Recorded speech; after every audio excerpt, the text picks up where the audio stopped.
হায় আল্লাহ, দেখুন দেখুন, কারা যেন আমাদের উঠানে আসছে, তাও আবার গভীর রাতে। গভীর রাতের অন্ধকারে কেন ওনারা আমাদের উঠানের সামনে? দুজন হেলমেট পরে আসছে আর একজন আবার লাইট নিয়ে আসছে। আবার দেখি ঘরের দিকে যাচ্ছে। কেন ওনারা এমন করছে? আচ্ছা, ঘরের ভিতর যাচ্ছে কেন? আল্লাহ, ঘর কিভাবে খুললো ওনারা? ওনারা কি ম্যাজিক জানে? আপনারা দেখেন তো, আবার অনেকক্ষণ যাবত দাঁড়িয়ে আছে ভিতরে।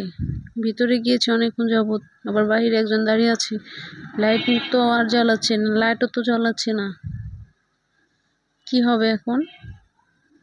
কেন যাচ্ছে? আমি তো এখন কাউকে ডাকতে পারছি না। আল্লাহ, বস্তায় ভরে যেন কি আনছে দেখেন।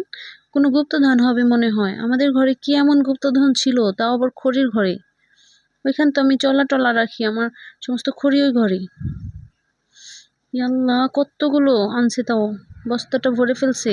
আপনাদের সঙ্গে একটু মজা করলাম, কিছু মনে করবেন না। ওনারা আর কেউ না, আমাদের বাড়ির লোকই, আমার হাজব্যান্ড এবং আমার ভাসুর। আর লাইট ধরে রেখেছে আমার বড় ভাসুরের ছেলে।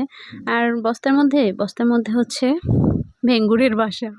রাতের অন্ধকার ছাড়া ভেঙুরের বাসা মানে করা যায় না, ভাঙা যায় না, কারণ রাতের বেলা সব ভেঙুর ভিতরে থাকে, বাসার ভিতরে বের হয় না তেমন একটা। আর দিনের বেলা তো হাজারটা মুখ, ভেঙুরের বাসার মুখ হচ্ছে হাজার জায়গা দিয়ে, এদিক ওদিক দিয়ে সারাক্ষণ বের হইতেই থাকে। সেজন্য ওনারা আগে থেকে পরিকল্পনা করেছে রাতে এই ভেঙুরের বাসাটা ভাঙবো, তাই ভেঙে ফেললো। তারপর এটাকে নদীতে ফেলে দিবে, নদীতে না, সরি, খালে। আমাদের বাড়ির পাশে আবার খাল আছে, সেই খালে ফেলে দিবে।